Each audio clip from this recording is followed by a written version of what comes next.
summarize it, we're adding an addition of mobility. So the ability to move from point A to point B really, really quickly has been added here. Porta Fortresses, grappler guns, so many different items that get you there. And we saw it happen in game number 2 already. We saw the Shockwave and the Rift double mobility loadout from Alpha. And guess what? He got to be the one that posed for the number 1 victory round finish at the end of it. Unbelievable. Now we are hopping into game number 3.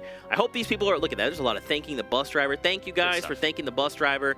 This guy works tirelessly to just get you to where you need to go. So make sure to thank him when you can. Yeah, good people, good Samaritans out there, of course, in the European side. What else can we expect? Some of the nicest people out there. Oh, yeah, as we have a chance to watch them in here. We go. You see the map on the left side of your screen, a nice even dispersion of players throughout the entirety of the island, and the action's about to break down. Game number 3 here. So once we're done with this, we'll be halfway done already, which blows my mind. I'm having way too much fun here, Zeke. It's been a pleasure to be casting this so far. Dude, the honor is mine here, getting to hang out with the likes of Fallout. He's incredible. Again, if you don't follow him, you need to do it. He's incredible.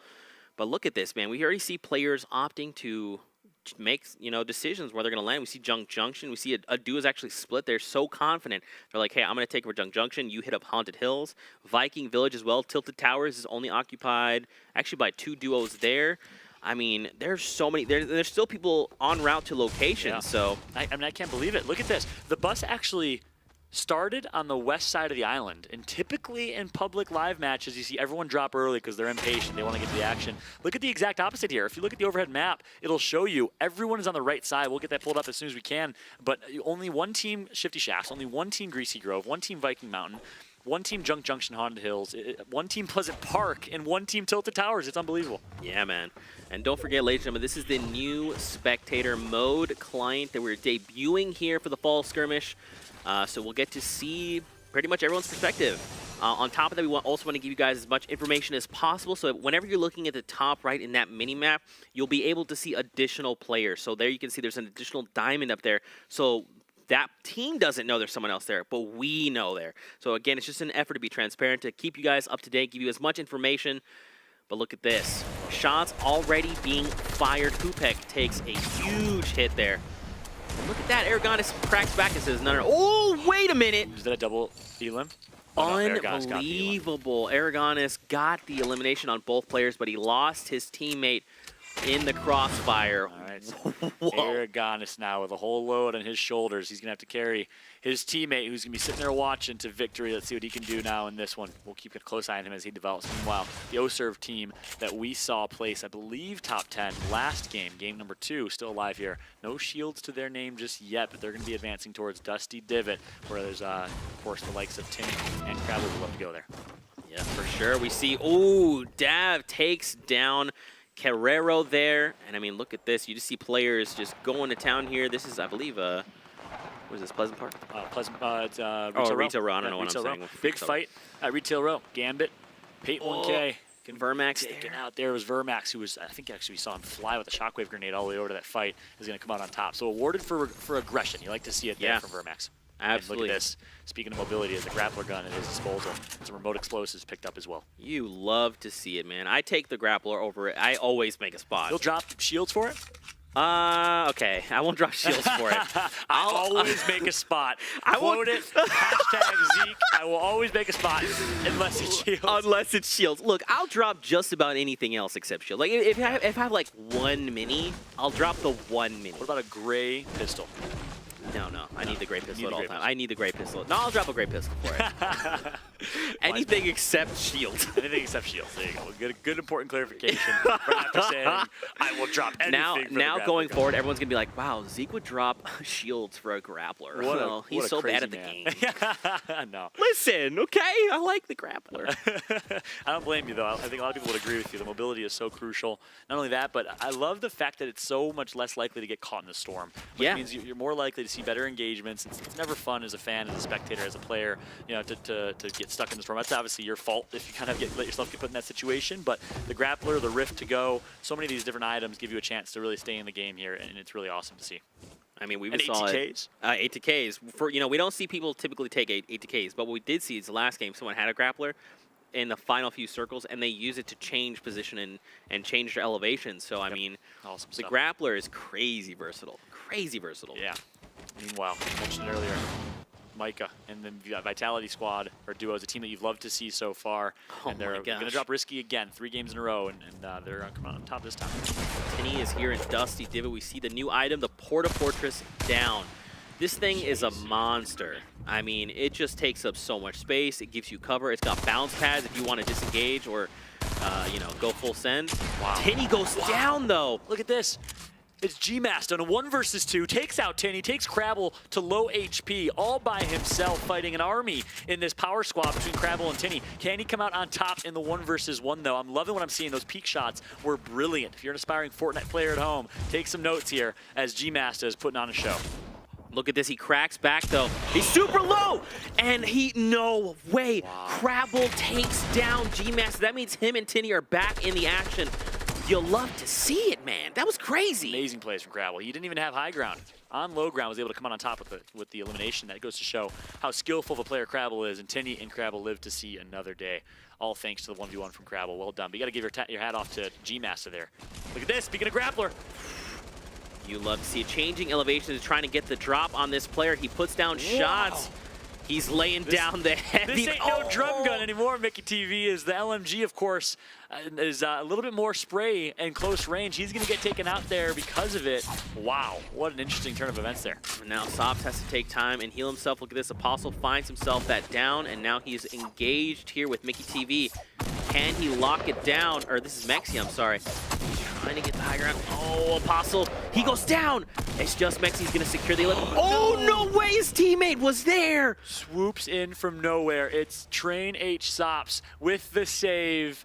Wow. I mean, that was a millisecond of Mexi picking up the elimination. If he would have waited just a millisecond to shoot that tactical shotgun to get the elim, I think he would have gotten it.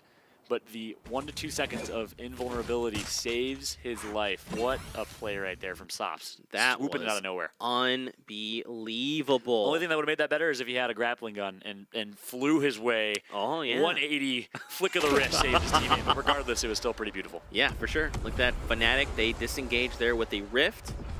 And now it's just Carnifex here. Look at this. So now they're skybound. They're just making their way over Tilted Towers. So Tilted is currently where the safe zone is, which is good. We saw only 1 duo team land at Tilted. Now, Fnatic, they don't know this. They probably now know this now that there's shots coming out.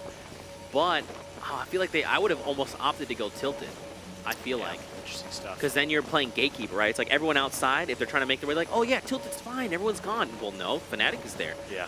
I'm going to play a little devil's advocate just because that tilted drop is right on the outskirts of the next circle. We talk about early rotations and the importance of early rotations. And again, it's really to each their own. Everyone has their own opinion on this. I'm a firm believer in early rotations. Get center circle and avoid the madness that is the edge of the circle there. So I think that was a right decision in my opinion. Yeah, definitely. I would have played it. For sure. And that's the beauty of Fortnite, man. There's really no wrong answer. No right or wrong way. Yeah. It's only the wrong answer until when you get eliminated. Then it was the wrong answer. Well said. Now, Epsilon Sandel. Good shots picked up with his teammate. Of course, the Epsilon duo. It's going to be King and Sandel pick up 2 on the Solary team.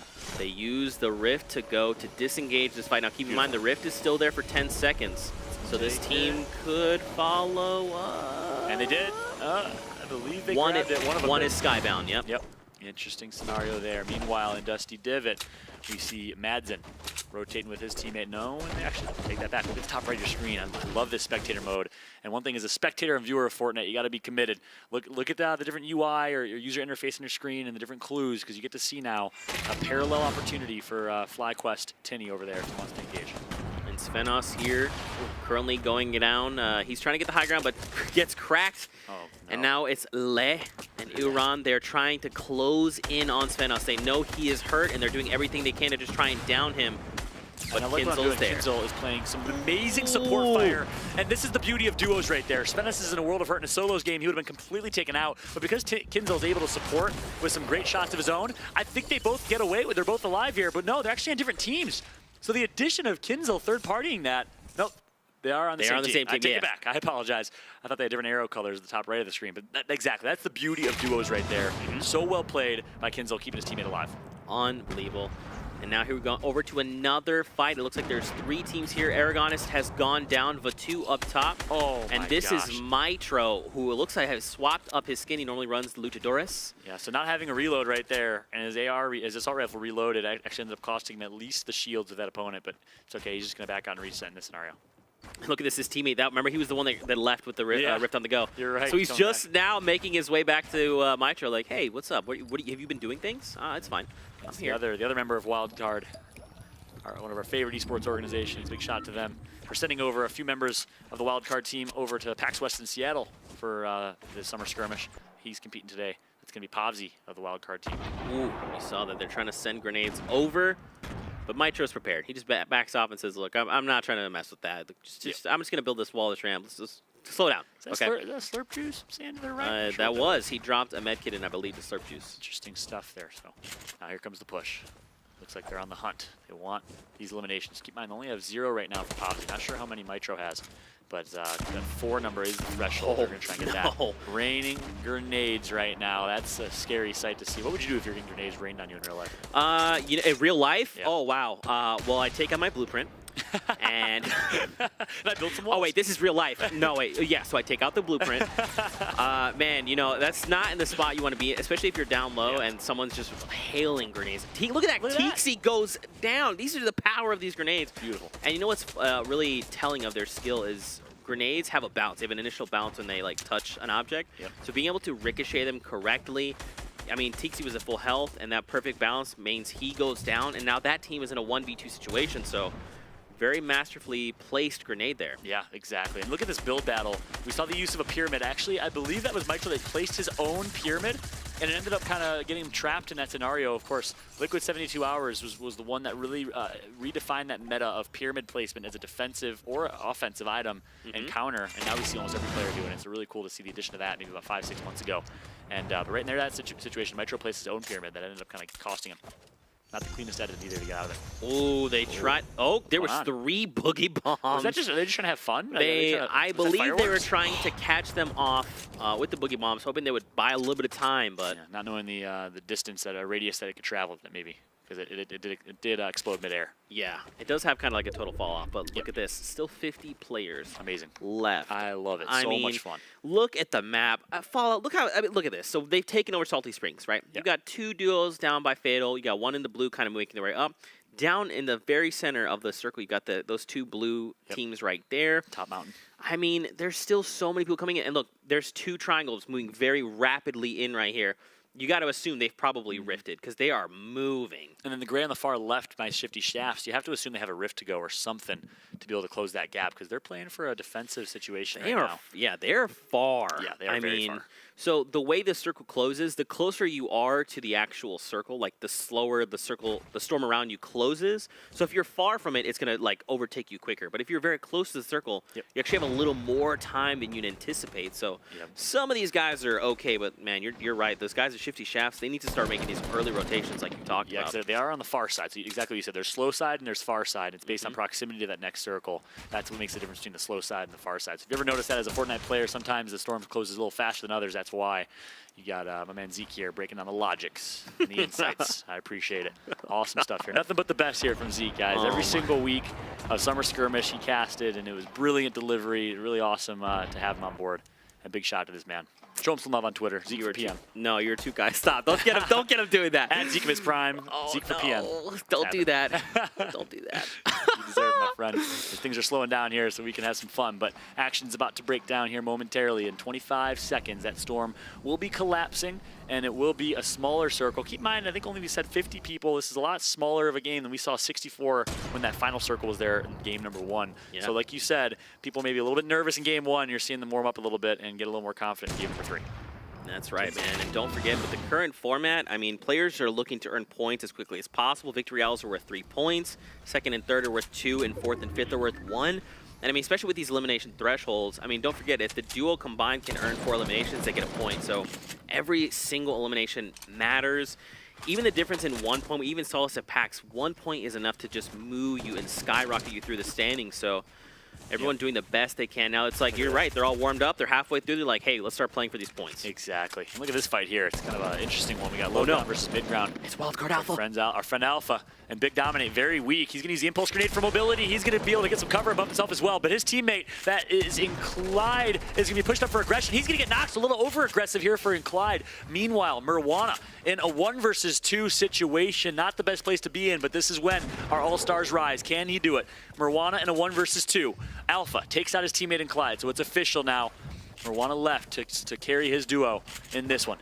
Is he going to drop? Yes, he is. He wants the fight here, and he's not going to get it. Good defensive building from Alpha Amons. Meanwhile, Big Dominate, who's very, very weak right now, all it takes is one shot from Mirwana to pick up the elimination. Oh, he managed to... Beautiful. Alpha cuts him off there. Look at this, the walls, the defensive walls to keep him in the storm. It's going to cause him to get tagged up as well. This is just ridiculous. Mirwana now trying to maintain this high ground. He's in the storm. He's committed to this elimination. Wow, he does have some bandages here, so he's comfortable. That's a smart play. Oh no, he's getting flanked. That was Alpha. Alpha is teeter-tattering with the storm here just to get some shots into Mirwana. Look at this, 1 versus 1. They're both low HP, and it's gonna be Mirwana getting eliminated by the storm there. Yep. What an interesting fight and breakdown that was. Alpha playing with confidence, and it's going to cost him his life as well. He was also lost to the storm there. Our power-posing man from our last game, the Victory Route, he gets no points. So in the end, the only thing that was gained or lost there was my loss of breath, as nothing really gathered in that scenario. No points for either team, like you said, Zeke. Wow. And look at this. We saw Tinny go down early on in the game. Don't you remember him and his teammate? His teammate saves him, and now they're back in the game. Tinny has 2 eliminations to his name, and look, Povsy is down below. But keep in mind, Tinny doesn't have much in the way of ammo, even weapons.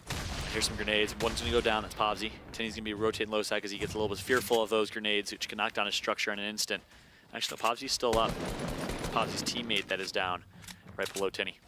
Oh, he's up top. You see him? Oh, he is. Yeah, you're right. So it actually might be Crabble who's down. Yeah, Crabble's down below. So keep in mind, ladies and gentlemen, you're watching, if they have the same number below their name, they're on the same team. So Povsy and his teammate have a 2. They're on the same team. Tinny and his teammate have 43. They're on the same team.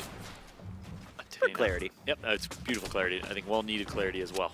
Thank you for breaking that down. Meanwhile, Mitro, number 2, and see if his teammate is still alive. Not sure if he is. It's going to be Crabble. Oh, look, Tinny is taking shots right now. He just needs to jump down. Look, Tinny's doing everything he can. He's like, look, Crabble, you helped us get this far. I need to try and pick you up. I need you. Yep, and not only that, he got Tinny up a couple, maybe 10-15 minutes ago over Dusty Divot. So returning the favor here. You like to see it. Nice little teamwork opportunity. Now they're both back up with low shield, or low HP, rather, and I would have liked to see Povsy and Co. take a little bit more aggression in that fight. Instead, they let them get the revive. Yeah, but now they opt to bounce into the circle, taking shots, and now Ads is here as well, Edge of the Storm. I mean, look at this, 31 seconds till the storm overtakes this area. And Crabble and Tinny were both eliminated, by the way, at the bottom left of your screen there. So now we got the Vitality, French organization here, working their way over. Big shout out to the French Fortnite community, a massive community, a passionate community as well. Of course, the Vitality organization is a big part of that. Man, still 36 players left. Follow, we're now entering Salty Springs. This is where things... Oh, okay, so M11 takes him down. And you know, I don't want to say I told you so by any means, but the early rotation helps out and benefits there. The people stuck on the edges, trying to move into that rotation late, are just going to get lasered by the folks that are center circle already. So it goes to show the importance of early rotations, which means get to center circle of the next circle before anyone else. Build yourself a nice 1-by-1, you're sitting in a good spot. Ninja loves to do that. A lot of these top players love to do that as well. And then you can do what's called gatekeeping, where you just basically wait for someone to come in as their backs are to the storm, and you just put them off guard, you put them in a tough spot, and I mean, as you can see, those, like you're talking about, those early rotations, man, they put you in a really good spot. But now SSK trying to make a play here. He's outside near the storm edge. Now jam side finds elimination, which is good, his duo partner. Yeah, playing with the border of fire right there. Not going to take any damage though, so well played. Good job knowing his surroundings right there. Meanwhile, jam side is mid ground. Going to drop low ground, going to turtle up. So when you hear a lot of pro players use that term, turtling, basically like a turtle shell, a turtle in his shell, you're going to get low ground. You're basically getting a nice turtle shell of a 1-by-1 box on the low ground. Typically it refers to turtling on low ground. It can be anywhere, of course. His jam side is just going to post up and wait for everyone else to fight each other. And as you saw, I believe their duo combined has 6 eliminations. That puts them at that 2-point threshold. That's huge. Big. That's going to give them a ton of points. Now they're on the board. I mean, especially if other people are trying to do their best to earn eliminations and can't. I mean, you know, sub points are better than no points. Fact. Life. Some points are better than no point. I like that. There you Yeah, and I think that applies to most situations. Life. Golf. You don't want points in golf. That's fair. That's fair. That's the one place it doesn't apply. Yeah, exactly. On board still with 7, SSK 7. Of course, teammate of Jamside. Meanwhile, the Vic. Sees a fight going on. He kind of wants some action here. Will he go for it? No, he's going to let his teammate spray instead. Some good damage done right there. And look how intense this is. And a stink bomb goes to show the importance of holding on to those stink bombs for late game. Because that's going to get some great damage. That's going to get eliminate down at least. Mitro takes out one. Madsen takes out Mika. And just like that, it is going to be the Vitality squad, I believe, taken out. And Ukes eliminates Mitro, a Titan. Unbelievable. I mean, this is where things get very hectic very quickly. Look at this. Madsen, going skybound there. And again, man, we talked about it. So here's the thing: EU plays a little differently. They don't play high ground as often as like NA does. NA is always high ground. EU is very close to the ground. They're very methodical. They build. You talked about it, tunneling. Can you tell me a little bit about that? Yeah, of course. In late game, you see a lot of elevation. Oh my goodness, how beautiful was that? Oh yes, Porta Fortress, baby. The Porta Fortress. Quite the opposite of tunneling. That is just. This is now my kingdom. Yeah, this is now my kingdom. That shot by the Vic, picking up one. But you see in these late games, a lot of tunnels created, or catacombs, as Dr. Lupo likes to kind of call them in his commentary, where people will create these little boxes for themselves, these little catacombs, which creates almost, again, tunnels, which gives them an opportunity, low ground, mid ground, or high ground, to be able to kind of work around, get as much of a land grab opportunity as you can, especially in these late game circles that are very, very small. With only 23 players left. I mean, look. So now we see where the new safe circle is. Ukes goes for a medkit and 14 bandages. He's expecting a heal off. He's playing for late game. Wow, interesting decision. I don't know if I would have done the same thing. I like to play a little more aggressive and go for elims. But again, different styles of play, different faces, different races there. I like what I'm seeing. Demento's maintaining this high ground, but now we're going to start to see the storm move. Now we need to, so we have 10 seconds here before we're in a brand new spawn. We'll get a new safe zone. Yep. But I mean, look at this. Everyone is literally scrambling, trying to get themselves safe. And I called it out earlier, but Dementos in a great position to win this game. They're just going to build themselves as much of a high ground and a perimeter as possible. A little risky right now, actually, but as much as possible. He has 2 med kits. He has full shields, full HP. Oh my gosh. The Vic has another Porta Fortress. We talked about this last game. Here we go. Okay, let's really quick break this down. In Fortnite, when you place a structure, you have edit rights, right? So if I place a wall, I can edit it to be whatever I want. That means you as the enemy cannot. Now here's the thing. Everyone that is the Vic's enemy can place anything. If he drops that Porta Fortress, that means he owns the entire area. He can edit that entire area. And keep in mind that it's an instant build. Those are instant metal walls going up in a massive space. This is going to be a game changer. Absolute game changer. Yeah, I'm excited to see if that breaks down. I'm going to let you take that away because you've been nailing that point. It's a beautiful point because, of course, it gives you immediate edit rights to every single piece of cover in that area. Dementos, though, I called it out, about 25 people left, now 17 left, still in a great position to win this game as he has 14 bandages and 2 med kits. M1 also has one.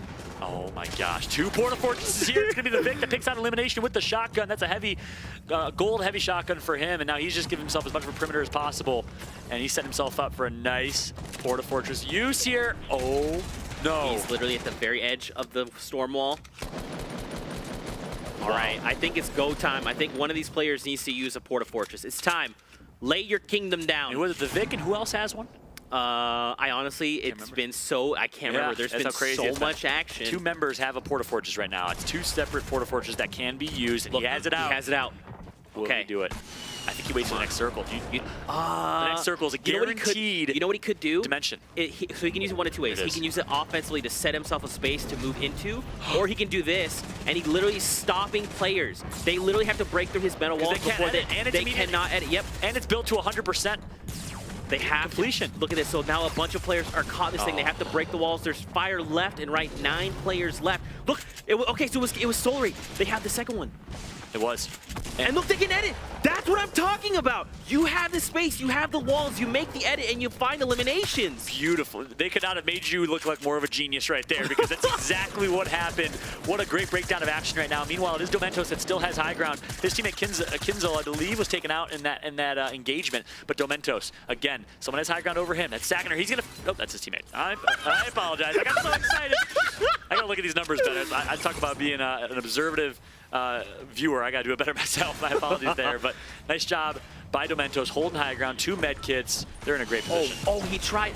That's another thing, man. You need to forget. You can't forget. The Porta Fortress also has a larger area. Dementos, though, drops down, takes a hit from the spike trap.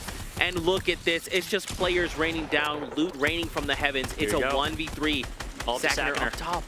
And he's not going to be in a good position here. He's outside of the storm. He knows it. He's medding up. Dementos, I think He's trying to go for it.